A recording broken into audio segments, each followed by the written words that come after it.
ನಮಸ್ಕಾರ ಸ್ನೇಹಿತರೆ, ನಮ್ಮ ಡೈಲಿ ಮಿಕ್ಸ್ ಕನ್ನಡ ಯೂಟ್ಯೂಬ್ ಚಾನಲ್ಗೆ ನಿಮ್ಮೆಲ್ಲರಿಗೂ ಸ್ವಾಗತ. ವಿಷಯವೇನೆಂದರೆ ತಮ್ನೈಲ್ ನೋಡಿದಾಗ ನಿಮ್ಮೆಲ್ಲರಿಗೂ ಗೊತ್ತಾಗಿರುತ್ತದೆ. ಸಾವಿರಾರು ವರ್ಷಗಳ ಹಿಂದೆ ಒಂದು ದೈವಿಕ ಘಟನೆ ನಡೆಯುತ್ತದೆ. ಇಬ್ಬರು ದೇವತೆಗಳ ಸಮ್ಮೇಳನದಿಂದ ಹುಟ್ಟಿದ ಮಗು ಒಬ್ಬ ರಾಕ್ಷಸಿಯ ಸಂಹಾರಕ್ಕಾಗಿ ಜನಿಸಿ ರಾಜನಾಗುವ ಪಟ್ಟಾಭಿಷೇಕವನ್ನು ಬೇಡವೆಂದು ಚಿಕ್ಕ ವಯಸ್ಸಿನಲ್ಲಿ ಎಲ್ಲವನ್ನ ತೊರೆದು ದೈವಿಕ ಮಾರ್ಗವನ್ನು ಆರಿಸಿಕೊಳ್ಳುತ್ತಾನೆ. ಅದುವೇ ಸ್ವಾಮಿ ಶರಣಮಯ್ಯಪ್ಪ. ಸ್ವಾಮಿ ಮಣಿಕಂಠನ ಜನ್ಮ ರಹಸ್ಯವೇನು, ಹುಟ್ಟಿನ ಕಾರಣವೇನು ಎಲ್ಲವನ್ನ ಈ ಒಂದು ವಿಡಿಯೋದಲ್ಲಿ ನೋಡೋಣ ಬನ್ನಿ. ಅದಕ್ಕೂ ಮೊದಲು ಯಾರು ಇನ್ನೂ ನಮ್ಮ ಡೈಲಿ ಮಿಕ್ಸ್ ಕನ್ನಡ ಯೂಟ್ಯೂಬ್ ಚಾನಲನ್ನು ಸಬ್ಸ್ಕ್ರೈಬ್ ಮಾಡ್ಕೊಂಡಿಲ್ಲ, ಸಬ್ಸ್ಕ್ರೈಬ್ ಮಾಡ್ಕೊಳ್ಳಿ. ಹಾಗೆ ಪಕ್ಕದಲ್ಲಿರುವ ಬೆಲ್ಲೈಕನನ್ನು ಕ್ಲಿಕ್ ಮಾಡ್ಕೋಬಹುದು.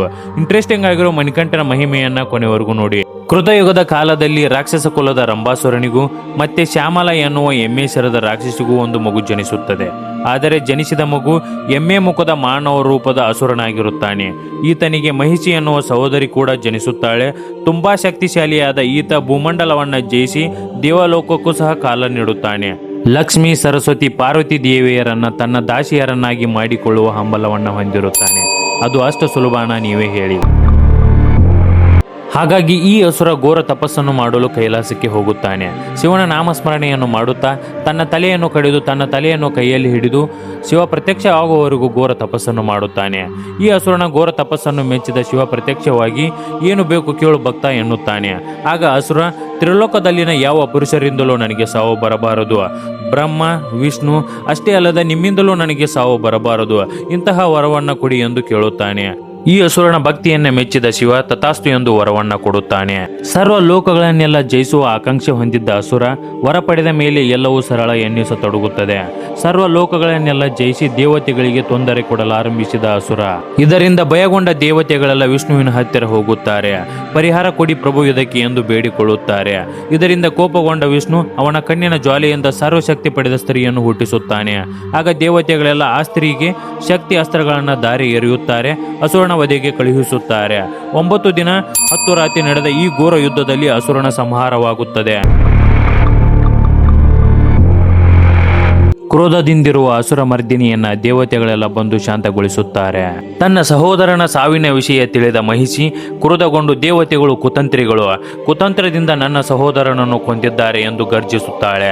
ಕ್ರೋಧದಿಂದ ಮಹಿಷಿ ದೇವತೆಗಳ ವಿರುದ್ಧ ಪ್ರತಿಕಾರ ತೀರಿಸಿಕೊಳ್ಳಲು ಶಕ್ತಿ ಸಾಮರ್ಥ್ಯವನ್ನು ಪಡೆಯಲು ತಪಸ್ಸಿಗೆ ಕೂರ್ತಾಳೆ. ಈಕೆಯ ಘೋರ ತಪಸ್ಸನ್ನು ಕಂಡ ದೇವತೆಗಳು ಹೆದರಿ ತಪಸ್ಸು ಭಂಗ ಮಾಡಲು ಯತ್ನಿಸುತ್ತಾರೆ. ಆದರೆ ಮಹಿಷಿ ತಪಸ್ಸಿನಲ್ಲಿ ಗಾಢವಾಗಿ ತಲ್ಲೀನಳಾಗಿರುತ್ತಾಳೆ. ಈಕೆಯ ಘೋರವಾದ ತಪಸ್ಸನ್ನು ಮೆಚ್ಚಿದ ಬ್ರಹ್ಮ ಪ್ರತ್ಯಕ್ಷನಾಗಿ, ಮಹಿಷಿ ನಿನಗೆ ಏನು ವರ ಬೇಕು ಕೇಳು ಎನ್ನುತ್ತಾನೆ. ಆಗ ಮಹಿಷಿ ಸಾವೇ ಬರದಂತೆ ವರ ಕೊಡಿ ಎನ್ನುತ್ತಾಳೆ. ಆಗ ಬ್ರಹ್ಮದೇವ, ಇದು ಸೃಷ್ಟಿಗೆ ವಿರುದ್ಧವಾಗಿದೆ. ಹುಟ್ಟಿದವರು ಒಂದಲ್ಲ ಒಂದು ದಿನ ಸಾಯಲೇಬೇಕು. ಬೇರೆ ವರ ಕೇಳು ಎನ್ನುತ್ತಾನೆ. ಆಗ ಮಹಿಷಿ ಬುದ್ಧಿ ಉಪಯೋಗಿಸಿ, ಹರಿಹರರ ಸಮಾಗಮದಿಂದ ಜನಿಸಿದ ಮಗು ನನ್ನ ಸಂಹಾರಕ್ಕೆ ಕಾರಣವಾಗಬೇಕು. ಇಂತಹ ವರವನ್ನ ಕೊಡಿ ಎಂದು ಬ್ರಹ್ಮದೇವನಲ್ಲಿ ಬೇಡಿಕೊಳ್ಳುತ್ತಾಳೆ. ಆಗ ಬ್ರಹ್ಮದೇವ ತಥಾಸ್ತು ಎನ್ನುತ್ತಾನೆ. ಆಗ ಮಹಿಷಿ ಖುಷಿಯಿಂದ, ಹರಿಹರರು ಪುರುಷರು, ಇವರಿಗೆ ಸಂತಾನವೇ ಅಸಂಭವ ಎನ್ನುತ್ತಾ ನಾನು ಅಜರಾಮರ, ನನಗೆ ಸಾವೇ ಇಲ್ಲ ಎಂದು ಪ್ರತಿಕಾರದ ಜ್ವಾಲೆಯಿಂದ ಗರ್ಜಿಸುತ್ತಾಳೆ. ಭೂಲೋಕದಲ್ಲಿ ಯುದ್ಧ ಶುರು ಮಾಡಿ ತನ್ನ ಹಿಡಿತಕ್ಕೆ ತಗೊಂಡು ಸ್ವರ್ಗದ ಕಡೆ ಹೋಗುತ್ತಾಳೆ. ಅಲ್ಲಿ ಇಂದ್ರ ದೇವತೆಗಳೆಲ್ಲ ಮಹಿಷಿಗೆ ಶರಣಾಗಬೇಕಾಗುತ್ತದೆ. ಈಕೆಯೇ ಅತಿಯಾದ ಉಪಟಳದಿಂದ ಕಂಗಾಲದ ದೇವತೆಗಳು ವಿಷ್ಣುವಿನ ಹತ್ತಿರ ಓಡಿ ಹೋಗುತ್ತಾರೆ. ಅವಳ ವರವೇ ನಮಗೆ ಶಾಪವಾಗಿದೆ, ನಮ್ಮ ಶಕ್ತಿ ಅವಳ ಮುಂದೆ ತೃಣಕ್ಕೆ ಸಮಾನವಾಗಿದೆ ಎಂದು ಗೋಗರಿಯುತ್ತಾರೆ. ಆಗ ವಿಷ್ಣು, ಬ್ರಹ್ಮದೇವರ ವರದ ಹಿಂದೆ ದೈವಿಕ ಯೋಜನೆ ಇದ್ದೇ ಇರುತ್ತದೆ. ಆಕೆಯ ಪಾಪದ ಕೊಡ ತುಂಬಲಿ, ಆಗ ಅವಳ ಅಂತ್ಯ ಸಮೀಪಿಸುತ್ತದೆ ಎಂದು ಭಗವಾನ್ ವಿಷ್ಣು ದೇವತೆಗಳೆಲ್ಲರಿಗೂ ಸಮಾಧಾನ ಹೇಳುತ್ತಾರೆ.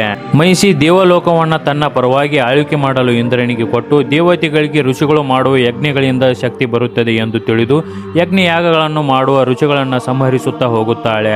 ಇದರಿಂದ ತನ್ನ ಪಾಪದ ಕೊಡ ತುಂಬುತ್ತದೆ ಎಂದು ಮಹಿಷಿಗೆ ತಿಳಿದಿರುವುದೇ ಇಲ್ಲ. ಭಗವಾನ್ ವಿಷ್ಣು ಶಿವನು ತಪಸ್ಸಿನಲ್ಲಿರಬೇಕಾದ್ರೆ ಸುಂದರ ಸ್ತ್ರೀ ರೂಪ ತಾಳಿ ಶಿವನನ್ನು ಒಲಿಸಿಕೊಂಡು ಅವರ ನಡುವೆ ಸಮ್ಮಿಲನವಾಗುತ್ತದೆ. ಆಗ ದೇವತೆಗಳ ಈ ಸಂಗಮದಿಂದ ಒಂದು ದೈವಿಕ ಮಗು ಜನಿಸುತ್ತದೆ. ಆಗ ದೇವತೆಗಳು ಆ ಮಗುವಿಗೆ ಆಶೀರ್ವಾದ ಮಾಡಿ ಹರಿಹರ ಪುತ್ರ ಎಂದು ಸಂಬೋಗಿಸುತ್ತಾರೆ. ಆಗ ಆ ಮಗು ಭೂಲೋಕಕ್ಕೆ ಬರುತ್ತದೆ. ಹೀಗೆ ಒಮ್ಮೆ ಪಾಂಡಲಮ್ಮ ಕುಲದ ರಾಜ ರಾಜಶೇಖರ ಭೇಟಿಗಾಗಿ ಅರಣ್ಯಕ್ಕೆ ಬಂದಿರುತ್ತಾನೆ.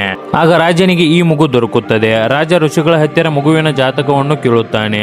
ಋಷಿಗಳು, ಇದು ದೈವಿಕ ಮಗು, 12 ವರ್ಷವಾದ ನಂತರ ಮಗುವಿನ ಕಾರ್ಯ ಫಲಿಸಲಿದೆ. ಮಗುವಿನ ಮಹಿಮೆ ದೇಶಕ್ಕೆ ತಿಳಿಯುತ್ತದೆ. ಮಗುವನ್ನು ತನ್ನ ಮಗುವೆಂದು ಬೆಳೆಸು, ನಿನ್ನ ರಾಜ್ಯ ಬೆಳಗುವ ಕೊಡುವುದು ಎಂದು ತಿಳಿಸುತ್ತಾರೆ. ಆಗ ರಾಜ ಆ ಮಗುವನ್ನು ಅರಮನೆಗೆ ತರುತ್ತಾನೆ.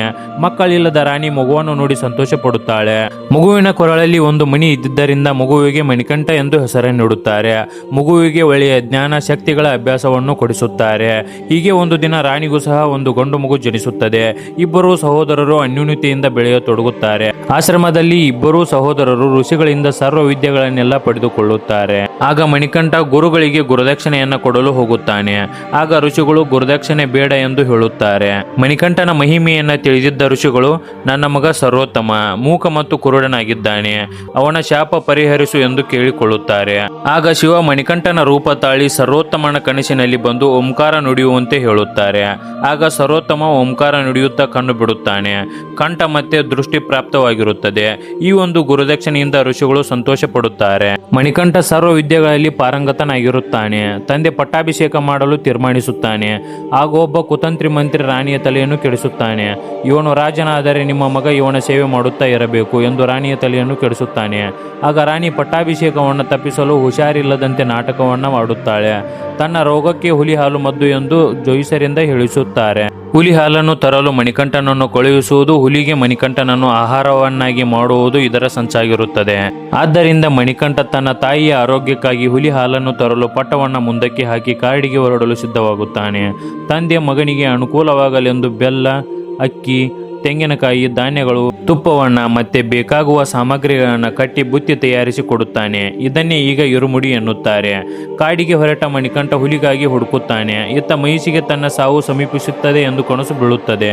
ಆಗ ಮಹಿಷಿ ಹರಿಹರನಿಗೆ ಪುತ್ರ ಜನಿಸಿದ್ದನ್ನು ತಿಳಿದು ತನ್ನ ಸಾವು ತಡೆದು ಅಮರರಾಗಲು ಅಮೃತವನ್ನು ಹುಡುಕಿ ದೇವಲೋಕಕ್ಕೆ ಹೊರಡುತ್ತಾಳೆ. ಆಗ ನಾರದ ಮುನಿಗಳು ಮಣಿಕಂಠ ಇರುವ ಕಾಡಿಗೆ ಬಂದು ಮಣಿಕಂಠನನ್ನು ಭೇಟಿ ಮಾಡಿ ತನ್ನ ಹುಟ್ಟಿನ ರಹಸ್ಯವನ್ನೆಲ್ಲ ಹೇಳುತ್ತಾರೆ. ಮಹಿಷಿಯ ಸಂಹಾರಕ್ಕಾಗಿ ಕಳುಹಿಸುತ್ತಾರೆ. ಆಗ ಮಣಿಕಂಠ ದೇವಲೋಕಕ್ಕೆ ಹೋಗುತ್ತಾನೆ. ಮಹಿಷಿ ಮತ್ತೆ ಮಣಿಕಂಠನ ನಡುವೆ ಘೋರವಾದ ಯುದ್ಧವಾಗುತ್ತದೆ. ಮಣಿಕಂಠ ಮಹಿಷಿಯನ್ನು ಕೊಂದು ಭೂಲೋಕಕ್ಕೆ ಎಸೆಯುತ್ತಾನೆ. ಆಗ ಮಹಿಷಿಯ ಪಾಪ ಸಂಹಾರವಾಗಿ ಮಹಿಳೆಯಾಗುತ್ತಾಳೆ. ಈ ಮಹಿಷಿ ಹಿಂದೆ ಲೀಲಾವತಿ ಎಂಬ ಹೆಸರಿನಿಂದ ಕಾವಾಲ ಎಂಬ ಋಷಿಯ ಮಗಳಾಗಿ ಜನಿಸಿರುತ್ತಾಳೆ. ಮಹಾ ತಪಸ್ವಿಯ ಕೈ ಹಿಡಿದು ಅಜ್ಞಾನದಿಂದ ಆ ತಪಸ್ವಿಯೊಡನೆ ಕಾಮಾಂಧಳಾಗಿ ನಡೆದುಕೊಂಡು ಆ ತಪಸ್ವಿಯ ತಪಸ್ಸಿಗೆ ಅಡ್ಡಿ ಮಾಡಿ ಶಾಪದಿಂದ ಮಹಿಷಿಯಾಗಿರುತ್ತಾಳೆ. ಮಹಿಷಿಗೆ ಮಣಿಕಂಠನ ಸ್ಪರ್ಶದಿಂದ ಮುಕ್ತಿ ದೊರೆಯುತ್ತದೆ.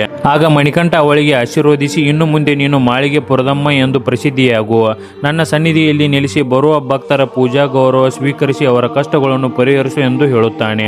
ನಂತರ ಇಂದ್ರದೇವ ಹೆಣ್ಣು ಹುಲಿಯಾಗಿ ಮಣಿಕಂಠನನ್ನು ಬೆನ್ನ ಮೇಲೆ ಕೂರಿಸಿಕೊಂಡು ಅರಮನೆ ಕಡೆಗೆ ಹೆಜ್ಜೆಯನ್ನು ಹಾಕುತ್ತಾರೆ. ದೇವತೆಗಳು ಸಂತಸದಿಂದ ಹೂವಿನ ಮಳೆಯನ್ನು ಸುರಿಸುತ್ತಾರೆ. ಹೀಗೆ ಹೋಗುವಾಗ ದಾರಿಯಲ್ಲಿ ಶಬರಿ ಎಂಬ ವೃದ್ಧ ಮಹಿಳೆ ತುಂಬಾ ವರ್ಷಗಳಿಂದ ಹರಿಹರರ ದರ್ಶನಕ್ಕಾಗಿ ತಪಸ್ಸು ಮಾಡುತ್ತಿರುತ್ತಾಳೆ. ಮಣಿಕಂಠನನ್ನು ನೋಡಿದ ಶಬರಿಗೆ ಹರಿಹರನನ್ನೇ ನೋಡಿದಷ್ಟು ಸಂತೋಷವಾಗುತ್ತದೆ. ಮಣಿಕಂಠನನ್ನು ಅಯ್ಯಪ್ಪ ಎಂದು ಕರೆದು ಅವನನ್ನು 18 ಬಾರಿ ಪ್ರದಕ್ಷಿಣೆ ಹಾಕುತ್ತಾಳೆ. ನನ್ನ ಇಷ್ಟು ವರ್ಷಗಳ ತಪಸ್ಸು ಹರಿಹರ ಸುತನನ್ನು ಕಂಡು ನೆರವೇರಿತು. ನನ್ನ ಜನ್ಮ ಸಾರ್ಥಕವಾಯಿತು. ಧನ್ಯಳಾದೆ ನಾನು, ನನಗೆ ಮುಕ್ತಿ ಕೊಡಿ ಪ್ರಭು ಎನ್ನುತ್ತಾಳೆ. ಆಗ ಮಣಿಕಂಠ ಆಕೆಯನ್ನು ಆಶೀರ್ವದಿಸಿ, ನಿನ್ನ ಸಕಲ ಇಷ್ಟಾರ್ಥಗಳೆಲ್ಲ ನೆರವೇರಲಿ, ನೀನು ತಪಸ್ಸು ಮಾಡಿದ ಈ ಸ್ಥಳ ಶಬರಿಮಲೆ ಎಂದು ಪ್ರಸಿದ್ಧಿಯಾಗಲಿ ಎಂದು ಆಶೀರ್ವಾದ ಮಾಡುತ್ತಾನೆ. ಆಗ ಶಬರಿ, ಪ್ರಭು ನೀನು ಈ ಗಿರಿಯಲ್ಲಿ ನೆಲೆಸಬೇಕು ಎಂದು ಕೇಳುತ್ತಾಳೆ. ಶರಣು ಎಂದು ಬಂದವರ ಕಷ್ಟಗಳನ್ನು ನಿವಾರಿಸಿ ಅವರಿಗೆ ನೆಮ್ಮದಿ ಕೊಡಬೇಕು ಎಂದು ಬೇಡಿಕೊಳ್ಳುತ್ತಾಳೆ. ಅದಕ್ಕೆ ಮಣಿಕಂಠ, ನಿನ್ನಿಷ್ಟದಂತೆ ಆಗಲಿ, ನಾನು ಇಲ್ಲೇ ನೆಲೆಸುವೆ. ನನ್ನ ಮಂದಿರಕ್ಕೆ 18 ಮೆಟ್ಟಿಲುಗಳಿದ್ದು ಅವು 18 ಸಿದ್ಧಿಗಳ ಸಂಕೇತವಾಗಲಿ. ಬರುವ ಭಕ್ತರು ಪ್ರತಿ ವರ್ಷ ಒಂದೊಂದು ಸಿದ್ಧಿ ಪಡೆದು 18 ವರ್ಷ ನಿರಂತರವಾಗಿ ಬರುವವರು ಸಿದ್ಧ ಪುರುಷರಾಗಿ ಮೋಕ್ಷ ಪಡೆಯಲಿ ಎಂದು ಹೇಳುತ್ತಾನೆ. ಹುಲಿ ಏರಿ ಅರಮನೆಗೆ ಬರುತ್ತಾನೆ. ಆಗ ಅದನ್ನು ನೋಡಿದ ರಾಣಿ ಮತ್ತೆ ಮಂತ್ರಿ ದುಃಖದಿಂದ ನಡೆದ ನಿಜಾಂಶವನ್ನೆಲ್ಲ ಮಣಿಕಂಠನ ಮುಂದೆ ಹೇಳುತ್ತಾರೆ. ಆಗ ಮಣಿಕಂಠ, ಇದು ದೇವರ ಇಚ್ಛೆಯಾಗಿತ್ತು, ಹೀಗಾಗಬೇಕೆಂದು ದೇವರು ಮೊದಲೇ ಬರೆದಿದ್ದ. ಇಲ್ಲಿ ನೀವು ನಾವು ಎಲ್ಲ ನಿಮಿತ್ತ ಮಾತ್ರ ಎಂದು ಹೇಳುತ್ತಾನೆ. ನನ್ನ ಕಾರ್ಯ ಮುಗಿಯಿತು, ನಾನು ಶಬರಿಗೆ ಕೊಟ್ಟ ಮಾತಿನಂತೆ ಶಬರಿಮಲೆಯಲ್ಲಿ ನೆಲೆಸುವೆ ಎಂದು ಹೇಳುತ್ತಾನೆ. ತಂದೆಗೆ ನಾನು ಬಾಣವನ್ನು ಬಿಡುತ್ತೇನೆ, ಅಲ್ಲಿ ನನ್ನ ಮಂದಿರ ನಿರ್ಮಿಸಿ ಪರಶುರಾಮರು ಬಂದು ನನ್ನ ಪ್ರತಿಮೆಯನ್ನು ಪ್ರತಿಷ್ಠಾಪನೆ ಮಾಡುತ್ತಾರೆ. ನನ್ನ ಮಂದಿರಕ್ಕೆ 18 ಮೆಟ್ಟಿಲುಗಳನ್ನು ನಿರ್ಮಿಸಿ ನಾನು ಇಲ್ಲೇ ನೆಲೆಸುವೆ ಎನ್ನುತ್ತಾನೆ. ಆಗ ತಂದೆ ದುಃಖದಿಂದ, ನಿನ್ನ ಪಟ್ಟಾಭಿಷೇಕ ಮಾಡಿ ನಿನ್ನ ರಾಜ್ಯಭಾರ ನೋಡಲಾಗಲಿಲ್ಲ ಎನ್ನುತ್ತಾರೆ. ಆಗ ಮಣಿಕಂಠ ತಂದೆಯನ್ನು ಸಮಾಧಾನ ಮಾಡಿ, ಪ್ರತಿ ವರ್ಷ ಮಕರ ಸಂಕ್ರಾಂತಿ ಎಂದು ನೀವು ನನಗಾಗಿ ಹೊಸದಾಗಿ ಮಾಡಿಸಿದ ಆಭರಣಗಳನ್ನು ತಂದು ನನ್ನ ಪ್ರತಿಮೆಗೆ ಅಲಂಕರಿಸಿ ಅದೇ ನನ್ನ ಪಟ್ಟಾಭಿಷೇಕ ಎಂದು ತಿಳಿದು ಸಂತೋಷಪಡಿ ಎಂದು ಹೇಳುತ್ತಾನೆ. ಆಗ ತಂದೆ ರಾಜಶೇಖರ ಮಣಿಕಂಠ ಬಿಟ್ಟಿರುವಂಥ ಬಾಣ ಬಿದ್ದಂಥ ಜಾಗದಲ್ಲಿ ಮಂದಿರವನ್ನು ಕಟ್ಟಿಸುತ್ತಾನೆ. ಈಗ ಅದೇ ಸ್ಥಳ ಶಬರಿಮಲೆಯಾಗಿ ಮಣಿಕಂಠ ಅಯ್ಯಪ್ಪ ಸ್ವಾಮಿಯಾಗಿ ಭಕ್ತರಿಂದ ಆರಾಧಿಸುತ್ತಿದ್ದಾರೆ. ಸ್ನೇಹಿತರೆ, ಇದಾಗಿತ್ತು ಅಯ್ಯಪ್ಪ ಸ್ವಾಮಿಯ ಜನ್ಮದ ರಹಸ್ಯ. ವಿಡಿಯೋ ಇಷ್ಟ ಆಗಿದ್ರೆ ಲೈಕ್ ಅಂಡ್ ಶೇರ್ ಮಾಡಿ, ಹಾಗೆ ನಮ್ಮ ಚಾನಲ್ ಅನ್ನು ಸಬ್ಸ್ಕ್ರೈಬ್ ಮಾಡ್ಕೊಳ್ಳಿ. ಅಯ್ಯಪ್ಪ ಸ್ವಾಮಿ ಅಂತ ಕಮೆಂಟ್ ಮಾಡಿ. ಶಬರಿಮಲೆಗೆ ಬರುವ ಭಕ್ತರು ಕಪ್ಪು ಬಟ್ಟೆಯನ್ನೇ ಏಕೆ ಧರಿಸಬೇಕು? ಇರುಮುಡಿಯನ್ನು ಏಕೆ ಎಲ್ಲೆಂದರಲ್ಲಿ ಕೆಳಗಿಳಿಸಬಾರದು? ಗುರುಸ್ವಾಮಿ ಆಗೋಕೆ ಎಷ್ಟು ವರ್ಷ ಮಾಲೆ ಹಾಕಬೇಕು? ಏನೆಲ್ಲ ಮಾಡಬೇಕು? ಅಯ್ಯಪ್ಪ ಸ್ವಾಮಿ ಈ ಭಂಗಿಯಲ್ಲಿ ಕುಳಿತಿರುವುದು ಏಕೆ? ಸಂಪೂರ್ಣ ಸಿದ್ಧಿ ಪಡೆಯಲು ಎಷ್ಟು ದಿನ ಮಾಲೆ ಹಾಕಬೇಕು? ಮಕರ ಸಂಕ್ರಾಂತಿಯಂದು ಶಬರಿಮಲೆಯಲ್ಲಿ ಜ್ಯೋತಿ ಕಾಣೋದು ನಿಜನಾ? ಈ ಎಲ್ಲ ಮಾಹಿತಿಯನ್ನು ಮುಂದಿನ ವಿಡಿಯೋದಲ್ಲಿ ನೋಡೋಣ. ಈ ಮಾಹಿತಿಯ ಒಂದು ವಿಡಿಯೋ ಬೇಕಂದ್ರೆ ಅಯ್ಯಪ್ಪ ಸ್ವಾಮಿ ಅಂತ ಕಮೆಂಟ್ ಮಾಡಿ. ಮಿನಿಮಮ್ 100 ಕಮೆಂಟ್ ಬಂದರೆ ಈ ಒಂದು ಮಾಹಿತಿಯ ವಿಡಿಯೋವನ್ನು ಮಾಡ್ತೀನಿ.